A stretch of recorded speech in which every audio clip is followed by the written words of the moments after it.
Today was a big day for the public hearings in the impeachment investigation. A number of Trump administration officials did testify. One of those officials was Kurt Volker, who is no longer a Trump administration official, but he was formerly the special envoy in Ukraine.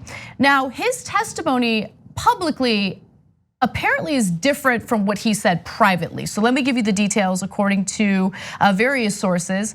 The Week writes, in his original closed door testimony, when asked if there was any talk of investigating the Bidens in a July 10 meeting with a Ukrainian defense leader, Volker repeatedly answered no.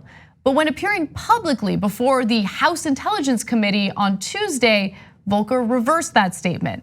On Tuesday, Volker acknowledged that Gordon Sondland, the US ambassador to the EU, brought up the investigations and that he found it inappropriate. In fact, in the next clip that you're about to watch, he discusses what he really feels about the demand for the Biden investigations.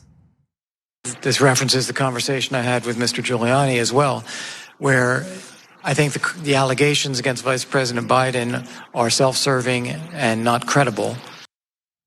So the fact that he says that it's self-serving is important because one of the Trump defenses that we commonly hear from Republicans is, well, I mean, what's the big deal? I mean, quid pro quo, we do it all the time, right? I mean, we make these deals with foreign leaders. Yeah, but you make the deals with foreign leaders in an effort to do what's in the best interest of America overall, not what's in the best interest of the president or his political campaign, which was the case with Donald Trump. Or at the very least in the best interest of the American military-industrial complex, but not for an individual politician, really. Right. Yeah, and it also undercuts, I know that a lot of right-wingers had been expecting that he might sort of come up and hint that, well, you know, there were concerns about Biden at the time. Like that's one of the main three, I guess, defenses of Trump, was that obviously there were issues with Biden and his family. And so you cannot say that it was weird to bring it up. But he's pointing out that no, the people in the meeting knew that there was no legitimate reason to be talking about investigating Biden at that time. And in previous testimony, we learned that the investigation into the Bidens makes no sense because the accusation by Trump is that Biden wanted to get rid of a prosecutor in Ukraine who was investigating Burisma. But now we have multiple people who are part of Trump's administration saying, no, that prosecutor who got fired, first of all, the international community wanted him to get fired because the investigation was stagnant and that particular prosecutor was corrupt. And so you say that, and it's so simple, so easy to understand. But even that very easy to understand thing in the 3 months that this scandal has been in the public attention, you can't get people to accept that. No, they still think no, Biden protected them. So I get your perspective, and you're right. You're definitely right. But also at the same time, look, this is why the giant conflict of interest of having Hunter Biden serve on that board is coming back to bite Biden. You know, because he really shouldn't have been on that board. Let's keep it real. Yeah, so look, we're honest about that. I'm not trying to. If you want to have a big conversation where we finally take stock of the fact that nepotism is a huge thing in American politics and American business and American entertainment and music and the media and all of that, and we strip all those people their positions and make them actually earn what they get, then sure, we get rid of Hunter Biden and Jared Kushner doesn't have his job and you get the Trumps aren't running the Trump organization and Meghan McCain's off The View and everything.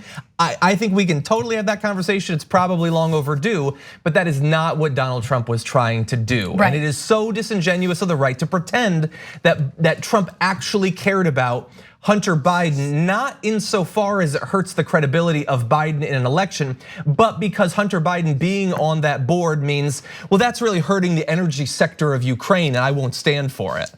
Yeah, no, look, I 100% agree with you. And think about Donald Trump and the nepotism within his own administration. Yeah. I mean, two of his top advisors are family members who have absolutely no business serving in the White House or in any form of government for that matter. Agreed. Yeah, so one other quote from Volker's testimony that I want to share with you. He said, quote, I participated in the July 10 meeting between National Security Advisor Bolton and then Ukrainian chairman of the National Security and Defense Council, Alex Danylyuk.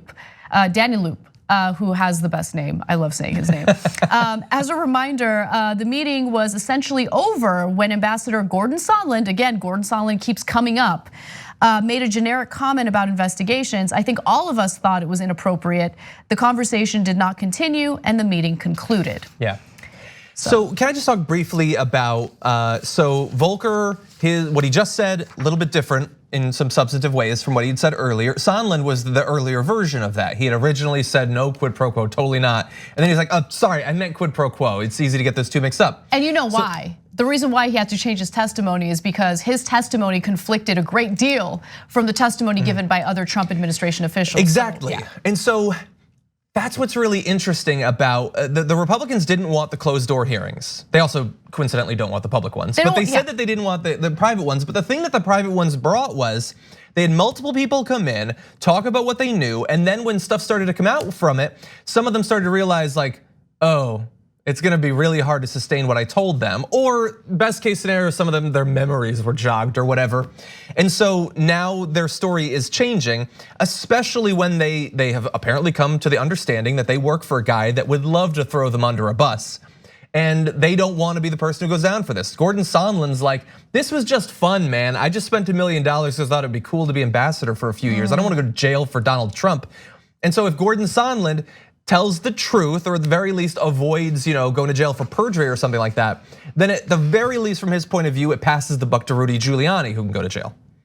Right, and I think that it is, honestly, given what we've heard, because look, we know that investigations into Trump don't necessarily work out the way that you would expect them to, even if there's overwhelming evidence. The obstruction of justice outlined in the Mueller report is just so clear. I know. But all the people surrounding Donald Trump who engaged in any type of criminal activity paid the consequences. So if I had to take a bet on the fate of Rudy Giuliani, Donald Trump's personal lawyer, he's in a lot of trouble. Yeah. And Trump will throw him under a bus as soon as it's convenient for him to do so. So I wanted to read a few member comments before we get off this story. The mathematician says, Anna hits the nail on the head. I really love this comment. The problem with any accountability in our system is that to the average American, and this is absolutely true, everyone is corrupt in our government. So that's the difference between Biden. So what's the difference between Biden and Trump? There's a huge difference, but you can't blame them for not being able to see that. And I think that you make such a great point there.